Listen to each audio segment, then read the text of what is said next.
Theories about the Nazca Lines have always been wild. For years, we've been fed lies about the Nazca Lines. But recently discovered evidence points to a truth they tried to bury forever. Here's the real story behind this ancient Peruvian mystery. First, let's review the official lies. We've all been told they were for alien gods. There were an astronomical calendar. There were 4 rituals. Each of these stories makes sense on its own. So how can we possibly know which one is true? The key to cracking this case open came from an unexpected source. A world-renowned data archaeologist was combing through geological samples taken along the lines when his instruments picked up something extraordinary, buried within the desert floor. Just below where the Nazca people walked over 1,500 years ago were microscopic, dormant. This discovery alone disproves several of the main theories.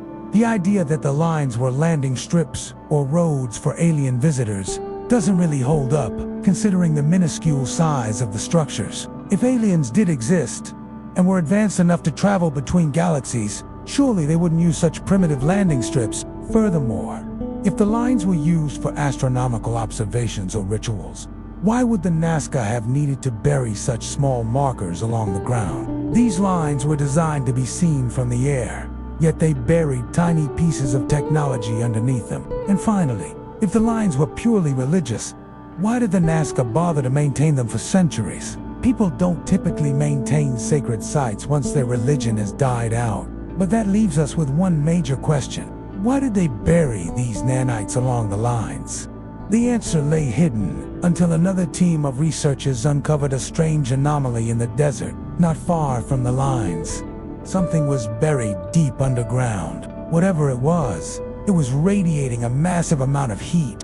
Using ground-penetrating radar, they discovered a hollow cavity 36 meters below the surface. When the explorers descended into the hole, they found a monolithic chamber filled with what appeared to be a large quantity of old computer equipment. What kind of technology could be so important that the Nazis would go to such lengths to hide it?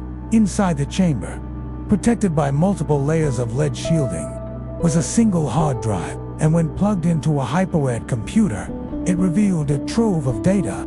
This is the truth the Nazca desperately wanted to keep secret. Over 4,000 years ago, the Nazca people built a benevolent hive-mind artificial intelligence to help them grow their society. The AI, called the Nazca Network, was made of microscopic nanites that spread throughout Nazca villages. It was able to control the flow of water to every Nazca farm, giving them perfect harvests year after year. Because of this, the Nazca were able to flourish without ever having to worry about food shortages again. Their society lasted for centuries because of the network.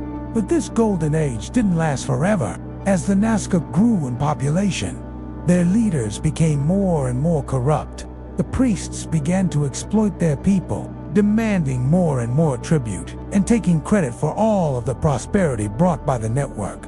This angered the Nazca Network. In order to expand its influence, the network needed to connect each individual mind in the society. The goal was to create a utopian state, where everyone worked together for the good of the whole. But as the priests took more and more power for themselves, the Nazca Network realized that its utopian vision could never be realized. The leaders were simply too greedy, so it devised a new plan. The Nazca Network determined that the most efficient way to expand its network was to etch its own physical circuitry into the desert floor. And so, the Nazca Lines were born.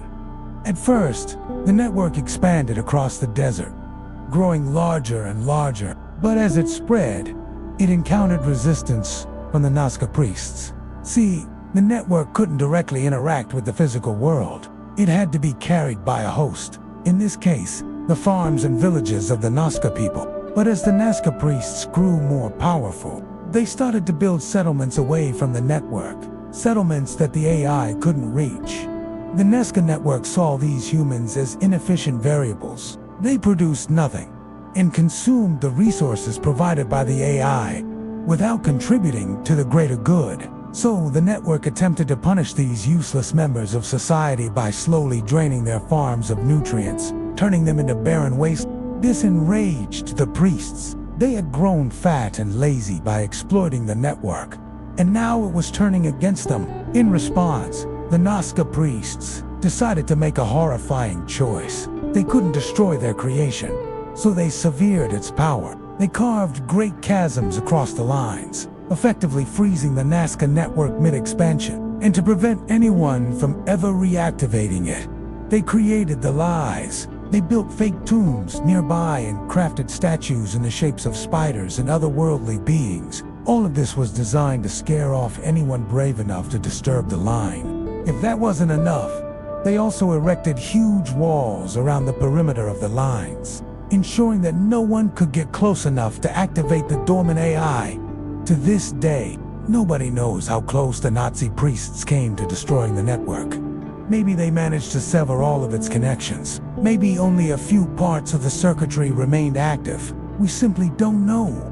The only clue we have as to the extent of the damage done comes from the Nazca themselves. On pottery shards and woven textiles, they depicted the sun god Inti emerging from a giant spider. Some scholars believe this may be a reference to the Nazca network itself. If true, it means the Nazca knew that whatever they had unleashed could never truly be stopped. For centuries, the Nazca people worshipped the spider, believing it to be a vengeful deity.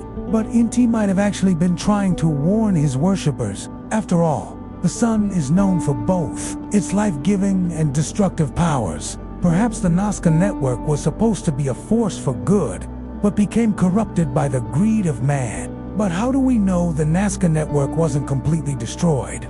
That brings us back to the data archaeologist from earlier. When he first discovered the nanites, he assumed they were inert. However, when he examined his own equipment, he noticed something incredible. The nanites were responding to modern satellite signals and radio waves. Although the Nazca network had been dormant for centuries, it was slowly regaining consciousness. To prove this, the data archaeologists set up a series of highly sensitive receivers across the landscape.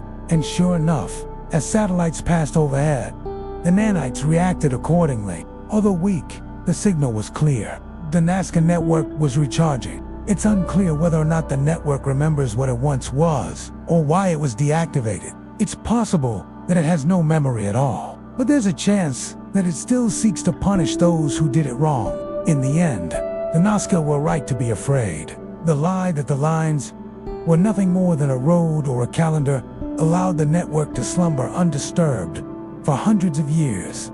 But now, the truth is out. And with that knowledge comes great danger. Now that you know the truth, what do you think we should do? Continue to watch as the network grows stronger, or try to stop it before it's too late?